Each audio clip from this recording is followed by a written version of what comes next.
The next panel is the last before dinner, so stay with me, bear with me, and it's going to be called Design, Futures, and the Role of Innovation. So it's going to be, we're getting closer and closer to understanding really what it means to talk about design futures. What it means to talk about it means to understand what the role of design can be, the role of innovation, how one can both read possible futures and try to actually design them into action. And we're gonna have two wonderful speakers.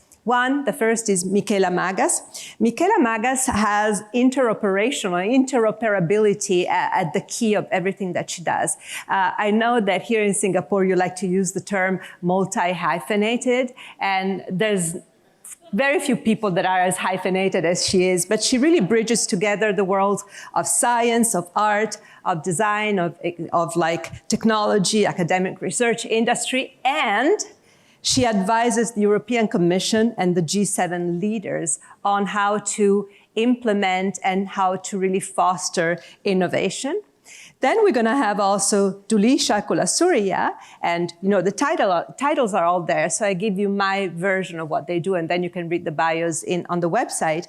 But I want to quote something that he mentions in his bio. He says that what I do is study the changing world, period, get inspired, period, talk to people, period, build things, period, contemplate navel, that's important, period, create compelling models for a new world and understand why they matter, period, connect across bridges to create uncommon partnerships. And that's truly what he does, and we'll hear from him. And you're gonna have to bear with me because I'm gonna be the first speaker of this session. I'm gonna shine the laser light in my light when the 2 minutes are up. So I'm gonna start with a presentation that tells you about the core idea about the symposium, that design is the enzyme for progress. And I'm going to show you some past examples that are going to show you why. And one is the most classical, the internet. When people ask me, why do you say that? Well, revolutions happen in science and technology, and design makes them into life. The internet used to be like this, and this is the 80s, before it was even worse. But anyway, it was lines of code and commands, and only few people really were comfortable with it until, here we go, in 1993, the designers of the Mosaic interface came about, and all of a sudden we had buttons, we had windows, we had hyperlinks, and everybody could use the internet. And then when everybody was on board, progress happened, and interfaces became more and more akin to humans, and humans more akin to interfaces. And similarly, this is an exhibition that I curated in 2001, and somebody here in Singapore reminded me of it just a few days ago. It was called WorkSpheres. It was the beginning of nomadic work. You could work on the go. You could bring your own laptop, even though it was at that time something like this, and you could connect with home, even though nothing ever worked and the server was always down and you had to wait for the telephone line to work. But already we were concerned about what it meant to work at home, whether it was worth going to the office or not. This was 2001. The conversation was the same that we're having now after the pandemic. Only at that time, it was only audio and not also video. But the designers that participated in that created solutions that truly could be applied today, because they're more about habits and behaviors than they are about the object or the technology. That's what innovation is. Design comes in many different shapes. It is sometimes the old adage of problem solving, like the work of Alex Goad, who's trying to replenish the barrier reef by creating these 3D printed ceramic trellises that can then be seeded with some coral and then left to foster and fester for many, many decades. Or it can be, you see it here in a video, this is a prototype, but it works really well because it's accepted also by the inhabitants of the sea. Or it can be about creating branding. So the coronavirus is the kind of gray blob. And that's what it became in the hands of two illustrators from the Center of Disease Controls in Atlanta, who made it into this deep water mine, really threatening with the red spikes like Hellraiser. And all of a sudden, it was branded all over the world as this terrifying entity that needed to be warned off and kept at bar. So that's design. It is the trellis, it is the branding, it is information. This is from 2011. It's my friend and Xiaowei's friend, Eric Chen, that was the director of the Beijing Design Week, and had commissioned this cafe in which people people were taught how much water was needed for any dish that they ordered. So trying to make people understand awareness through visualization design and by really spreading the word. I'm just telling you all the different forms of design that exist that are not cute chairs. But in some cases, they are cute chairs. In the case of Forma Fantasma, I call their work investigative design. They use the beauty of these pieces of furniture to talk about the underbelly of the electronic waste system around the world. Beautiful objects that could be produced by the finest Italian manufacturer of office furniture, but in truth, they're all made of e-waste. They attract the eye, and all of a sudden, this Trojan horse leads you into interviews with NGO laborers, with people that are enslaved and indentured in recycling all of the precious metals all over the world. So you understand through this kind of outlook. The works that Mei Ling Loco showed earlier in the afternoon reminded me a lot of this algae platform. It's about using what is the waste product of our own pollution, algae that are proliferating everywhere, transforming them with easy chemical processes into bioplastics, and then using these bioplastics to 3D print objects from your own material culture. Little teacups in Istanbul, little baskets in Sardinia. This Luma Arl Foundation that you might have heard about already has been doing this for a few years, going in different parts of the world and working with local culture to make this happen. And I was laughing at what Stephen was talking about before, because I got very familiar with larvae excrement by working with Neri Oxman in this 3D pavilion that was installed at MoMA that was made by 16,500 silkworm larvae that poop with abandon when they start making their silk thread. And therefore you have all these little dots, and people were walking and I was telling them, that's poop. So it really is about changing also way of living and also changing way to relate to nature. This amazing image is by Laura Aguilar, a photographer that I didn't have a chance to meet because she passed away before I could get to her. But that's her self-portrait in front of a boulder. It's amazing, and it gives me shivers every time I see it. Yeah, we're good at relating with animals, okay? There's more of a conversation, even with rivers, but try connecting with a boulder. There's something gorgeous and inspiring about the creatives around us, whether they're designers or architects or artists, that can really open worlds for us. Interspecies is something that we will discuss later also with Michela Magas, and it was already hinted at in previous conversations, but one of the futures that we really need to approach is thinking about ourselves as part of nature, not as outside nature.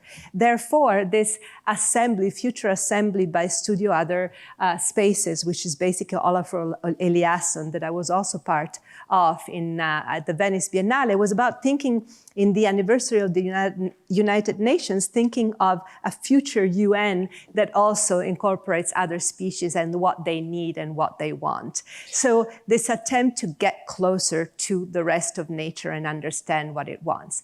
Truth is, we're living really in a systemic world, and we cannot discount what we don't know enough or what we don't know yet. And this is a new company by a friend, Adam Blythe, that's called System, system.com. He wants to become a Wikipedia that, instead of giving you single entries, gives you the connectedness of every single entry that you get to, and wants to be like Wikipedia, therefore open source, and transform the way we know and we think, which is what every designer and every presenter that we saw today is trying to do. Because in the end, we need to really create a mind shift that is not only about otherness, but is also about time, as we have said.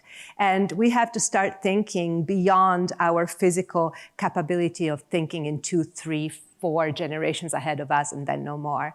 These images of change by NASA are online. You can get to them. They show the before and after, as if it were plastic surgery, of different parts of the world. Before and after could be 3 months or 3 centuries, but change happens. It really does. For those who want to not believe it, it is visible and tangible. So just go NASA images of change and you'll see it. This is the Triennale di Milano, which I did a few years ago, Broken Nature, and it was shown there. And this is what leads us to projects that are at the large scale, like epic projects like the Great Green Wall of Africa, going from the Atlantic Ocean to the Indian Ocean and creating a 21 miles, I don't remember how many miles, but I remember it's 21 countries deep, ribbon of green that tries to change the Earth climate and replenish what we're losing in the Amazons. And 21 countries that normally might be at war with each other are working together using their own cultural methods, agricultural methods to actually make this happen. So projects at that scale are what really makes us think in long terms. And I really love this quote by Frank Ramsey, which says that discounting the interest of future people is ethically indefensible and arises merely from the weakness of imagination. And we could add other species instead of other people, but it truly is that way. Imagination and creativity are extremely important for us today, and that's why we're happy to have this symposium. And I'm going to close with a piece by Patricia Piccinini. There's a retrospective of her work right now at the Art Science Museum. And I had this piece at the end of the Triennale because we have to start loving not only black soldier flies larvae, but also species that we might not know yet. And only by really trying compassion, we will be able to move forward as designers, as civil servants, and as citizens. So thank you very much. And now I'm going to call to the stage I'm going to call Michela to the stage. Thank you. And thank you, Paola, for this, for allowing me to be here in this fantastic company. I have seen so many synergies between speakers, especially with the new European Bauhaus initiative, which are now running, we are now running as part of the European Commission. And I would love to speak with you all over dinner with all of the different important synergies there. Over the past 10 years, I have been feeding policy directly from grassroots creative experimentation, building systems and testing systems with frontier technologies, with a global, multidisciplinary, multi-generational community that now counts over 8,000 contributors. And of course, challenging ourselves to rethink our mental models and sometimes also what we can be as humans. So this behind me is Victoria Modesta. In 2016, we fitted Victoria with a system that allowed her to train her brain to control projection mapping and lighting environments as an additional mode of expression in addition to all of the other things she had to do during her performance. And we thought this might be really, really difficult for her. But by the end of the week, she was actually able to do it seamlessly. So not only did this sort of illuminate how plastic our brain is, but also the fact that we were now creating new methods of expression for people with our systems, which actually allowed them to express their knowledge and their capabilities in new ways. So the best way that I can draw an analogy, and it's a very, very simple analogy, is, before someone built a piano, there was no such thing as a pianist virtuoso. So we decided to take this further, and in our labs in Helsinki, we put at the center Riikka Hänninen, very proud to be a blind singer and vocal coach, very accomplished vocal coach from the Sibelius Academy. And we adapted a system from clinical trials, which allows people to train to control anxiety attacks, to instead control the musical scale. And people in the lab started to train with this system, and it took them around 2 hours to start to be able to even move up and down the musical scale, which actually is quite remarkable. But when Riikka put the neurofeedback sensor on, she was able to play instantly without training. And all of a sudden it dawned on us that someone who in the mechanical era was defined as less able-bodied was now, with the new systems we were designing, far more talented than the rest of us.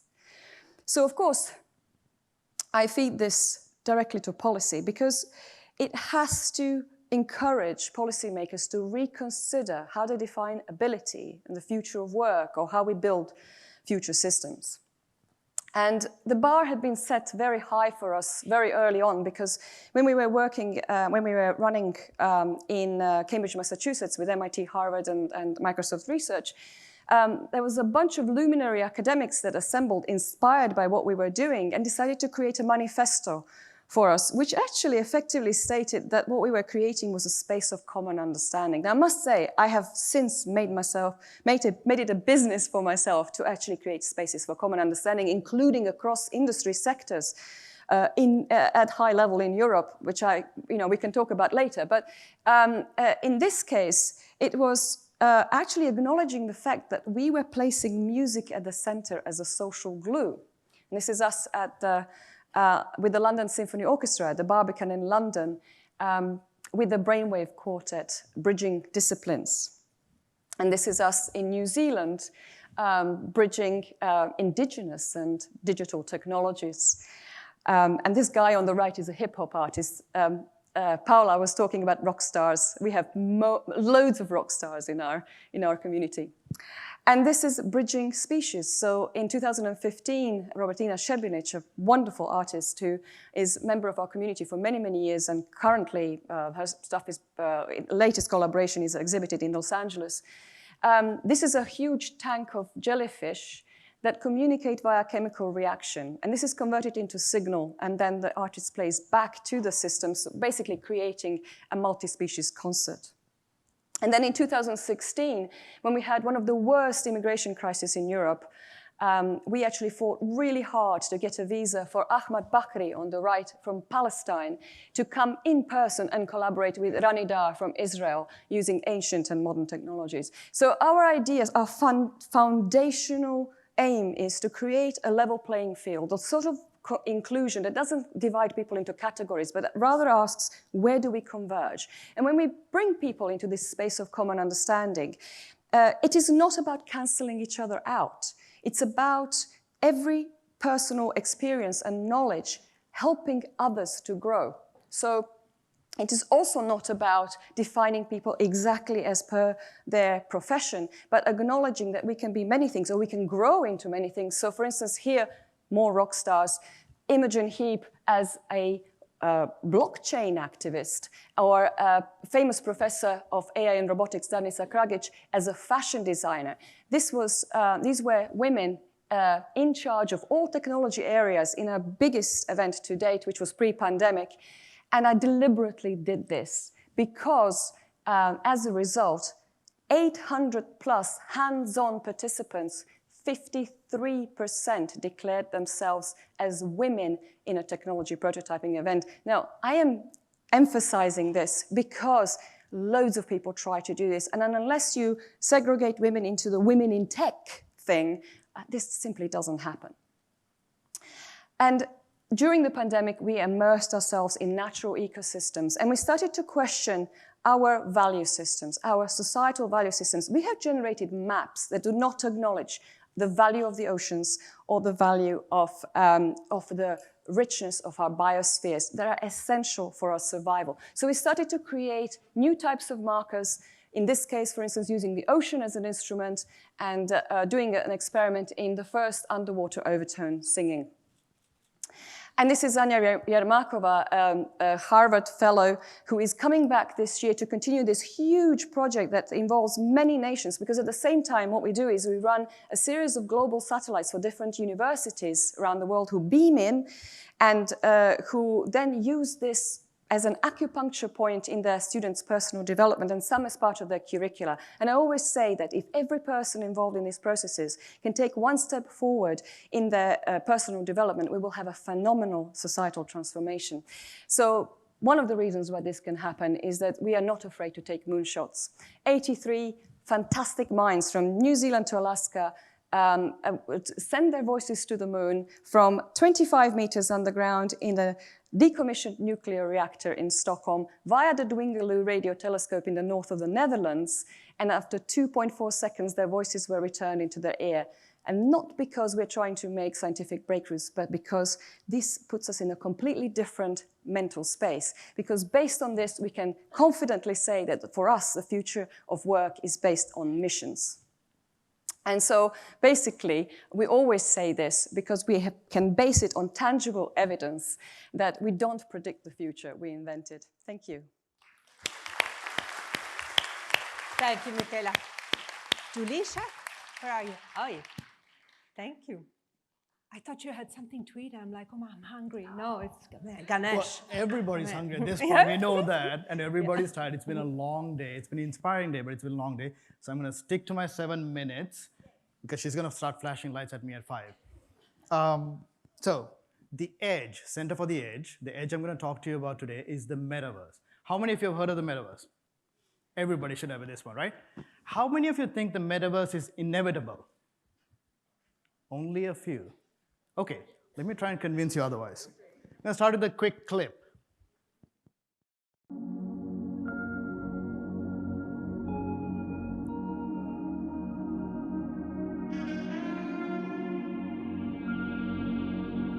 This is Singapore 2065. Three local artists put this together, Grace, Ben, and Takeda.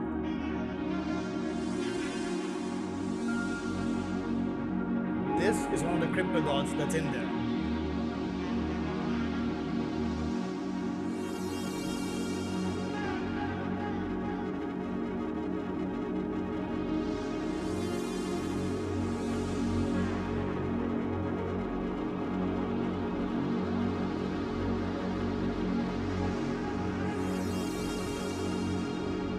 That's Golden Mile. It's still there in 2065.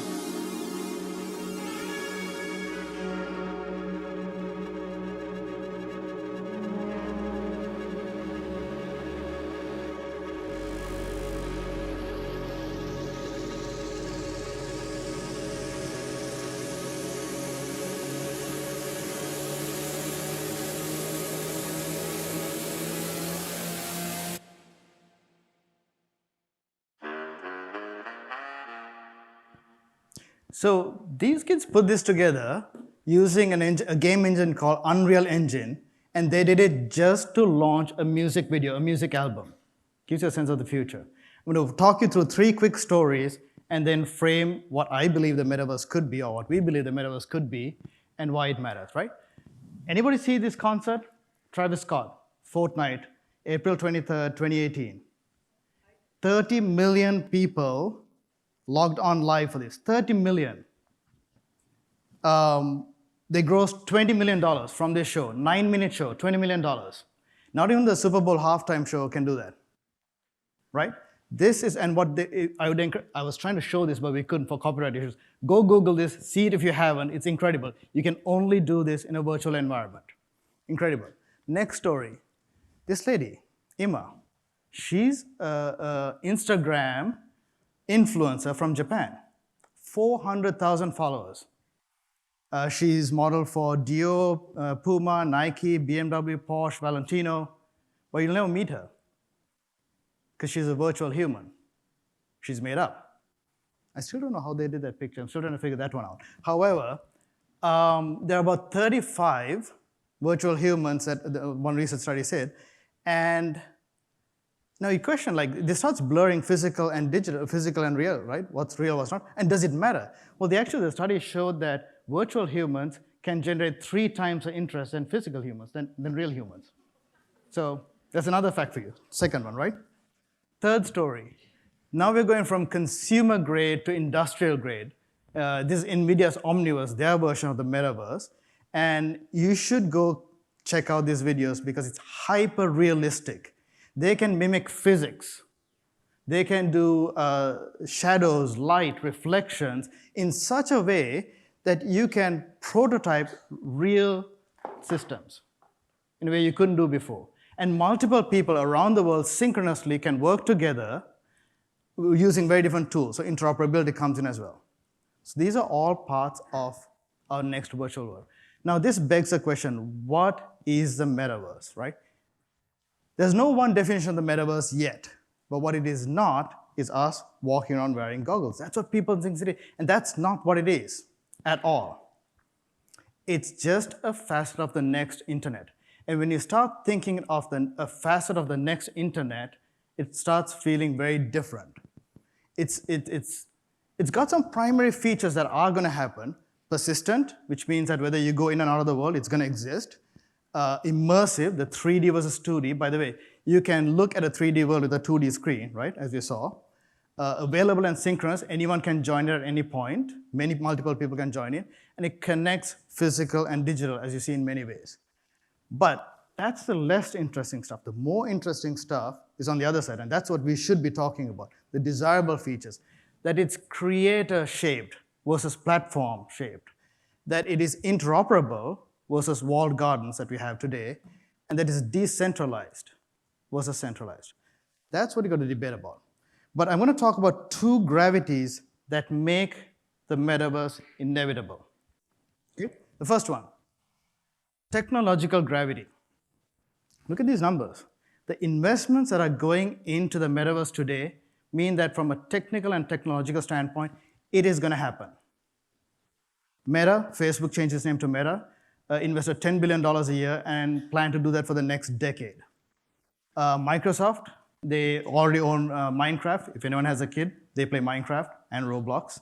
And they are in the process of buying Activision Blizzard, $70 billion, biggest acquisition. SoftBank, $150 billion into Zepeto, which is Asia's biggest metaverse. Google, which is the Google glasses, remember those Google glasses? They are going back into AR, VR. Estimates 1.5 to 3 trillion. There are many other estimates. The numbers are big. From a technical standpoint, it is going to happen. Let's get to the second gravity, generational gravity. The foundations of the metaverse are already here and are being used by millions. All these kids doing these fringe things like gaming, social media, and buying NFTs, well, they're going to grow up, and they're going to expect the rest of work, life, and play to mimic that. Roblox, 50 million daily users, 97% of Gen Z customers use social media, $17 billion of NFT sales, up from 82 million, right, a year ago. Huge numbers. So generations going to expect this. Now let's bring it back to Asia. What does this mean for us in this part of the world? Well, $1 trillion opportunity, 1/3 of the global one. 60% of the world's youth live in Asia. Biggest mobile gaming population, 1.3 billion, live in Asia. 75% of the integrated circuits manufacturing the same hardware that's going to go into the next generation comes from Asia. Vietnam, India, and Pakistan, the number 3 countries for crypto, global crypto adoption. China, South Korea, and Japan have incorporated metaverse explicitly into their economic plans, and Singapore and India are building guardrails to protect against it. So one last slide. 2 statements and 1 question. The metaverse is inevitable. I hope you believe me by now. But a human-centric one is not. That's what we had to work for. So the big question is, how might we design the metaverse we want? Thank you. Thank you. That was excellent. Please stay there. Duleesha and Michela, do you want to come on stage with me? Thank you for these 2 great presentations. And I can tell you they're provocative because we got some pretty good questions. And some of them are, Do they believe me? Are provocative. Huh? Do they believe me? No? They still don't believe me. Well, you just asked the question, so they didn't answer that yet. But there's been some like rumblings about the speculative, like amplitude of what we talked about. So, well, I'm going to start doing something that is maybe slightly unusual, but you might have questions for each other. Do you? Or if you don't, think about it, because I can start asking the first question that I think is a tough one, and so therefore it's interesting. So AI offers us a plethora of knowledge that can be applied imaginatively, they move around, to craft new ideas. We as individuals have limitations. Mm-hmm. So will designers become facilitators or curators of what AI generates? Absolutely. Mm-hmm. Absolutely. Go, Michela. Yes, so designers underestimate themselves hugely. Sorry to say it, guys, but this is absolutely true. Because we have this huge respect for scientists and their very rational, deductive and inductive thinking. But now you're working with neural networks. For instance, some of the largest projects that have come out of our community more recently have been artificial life. They work with neural networks now for the past 5 to 6 years. Some of them have become real virtuosos.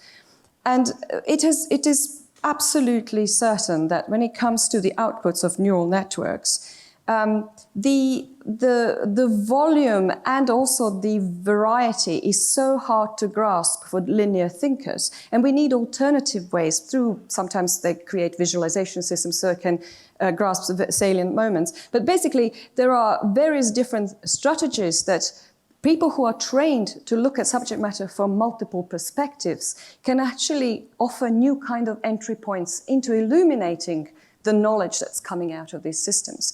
And designers, of course, are trained 24/7 to investigate the world in this way. Now, that has been traditionally questioned, and there have been a lot of sort of assumptions that this kind of way of generating new knowledge, well, it wasn't recognized as something that was generating new knowledge. It was just perceived as being rather chaotic. Because people couldn't track and trace exactly the train of thought. But the truth is that it actually offers, when it's applied rigorously, and most good designers do, it is actually a way that is used now to illuminate the new knowledge that's required with these new systems. It's the only way we can unravel them. Yeah, I hear you. And this question, yeah. Go ahead. So I didn't mention this, but two of the images, we had the opening one and the closed one, they're both from AI-generated art. And I think that's become a big deal in the last few weeks or months, I think, DALL-E and everything else. So it is. So I think we do have to think about how humans and AI can work together. Mm-hmm. There's an example from chess that just came to mind. You know, when Garry Kasparov was beaten by Big Blue, right? That is a big deal. But then they found out that if you combined a human with the machine, they could actually beat the machine. We started a whole new series of games called Centaur Chess, where humans, and there were teams of humans with computers coming together. And I think we're going to see more of that, of human intelligence and artificial intelligence coming together. So I have a question for you that kind of comes together with this.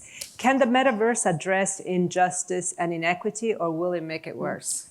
If those companies win, it will. Yeah, well, but you know. That is a big question, right? If we leave it to the powers to be, it'll make it worse. So it brings back one of the things we talked about multiple times, the idea of agency, that we do have to start playing an active role in shaping it to what it could be. Because if we were to leave it to capitalism as it exists today, it probably will make things worse. Mm-hmm. So there was one that I left, but that I lost because you're voting a lot, so thank you, but I'm kind of losing track. But I confuse it. There was one that was really like, what the hell are you talking about? This is cheesy. But this is similar, but better phrased. So in the face of multiple problems in society today, what are most designers focused on? In Singapore, they say perhaps e-commerce, crypto, big tech, etc. No, not all, it's not true. But I lost it again. Are we living up to our role as enzymes of progress today? I mean, let's ask Singapore and then the EU. Okay. Yeah, you are the EU. So on the question of whether this is superficial, absolutely what you see today, most of it is very superficial, and it frustrates me no end. We should do better. Like, I don't care about another Bored Ape. So why? Why is it happening? Because we've been trained to behave that way in some way, and we're also driving for, it's speculative at this point. So there's money to be made in speculation. And we are kind of a TikTok culture, so we're driven by some of that too. So, but this community here, I think, would think deeper, and that's why we need this community to engage to get to the bigger problems, to get to the left side of questions on how we build an interoperable, decentralized metaverse that can be better for all of us. Mm-hmm. Good. EU, you work a lot. No, you work a lot with the EU, yeah, absolutely, and there's also an issue of design education that I feel differentiates the EU from other places. But tell me.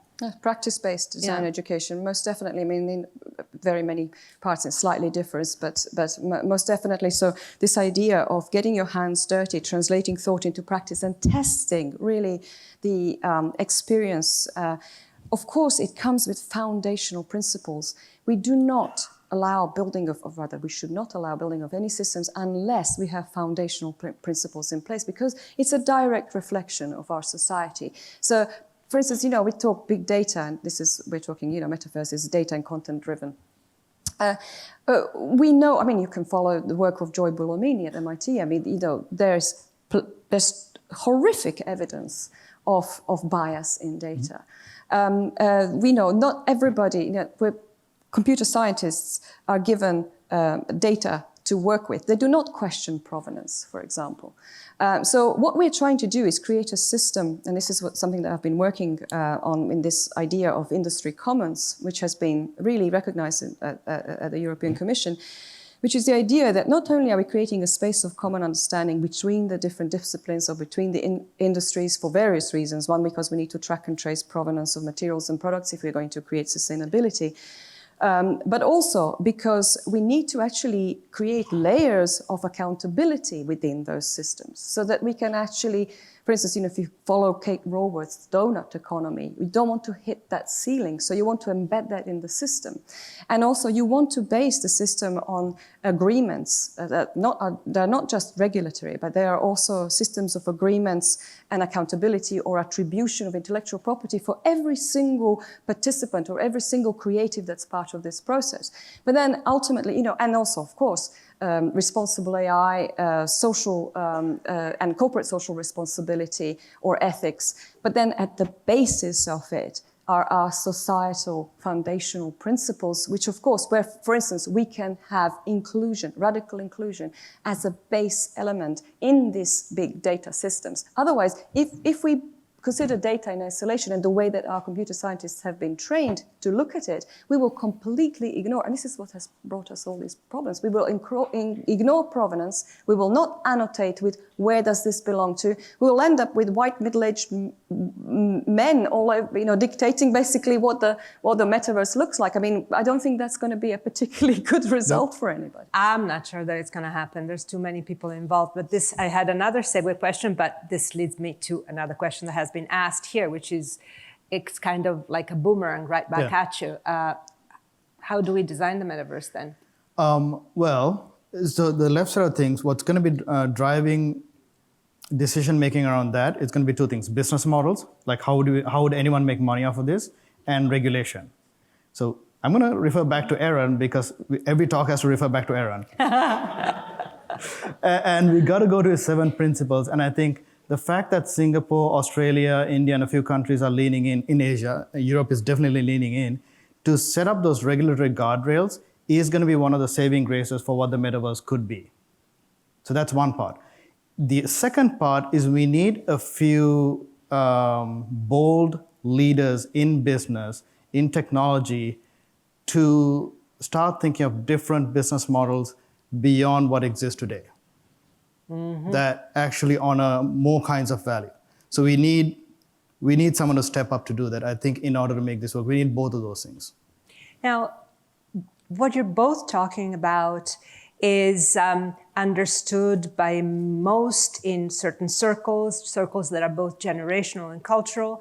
I wonder if institutions also are accepting not only of new languages and new models, but also of, and this is one of the questions, a criticality that they should have. There should be self-criticism in order to change their mindsets. Do you encounter that problem, or usually the civil servants that you're working with understand? Where's the obstacle? Yeah.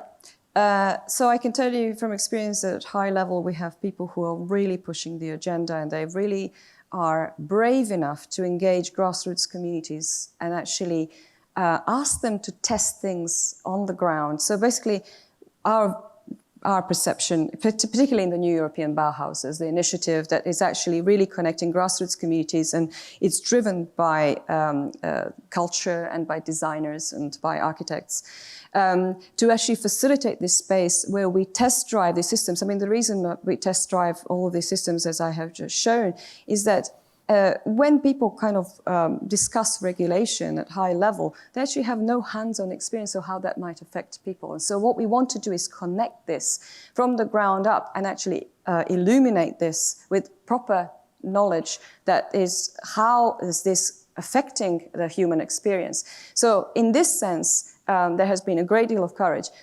On the other hand, implementation is a massive challenge because it's that layer of civil servant.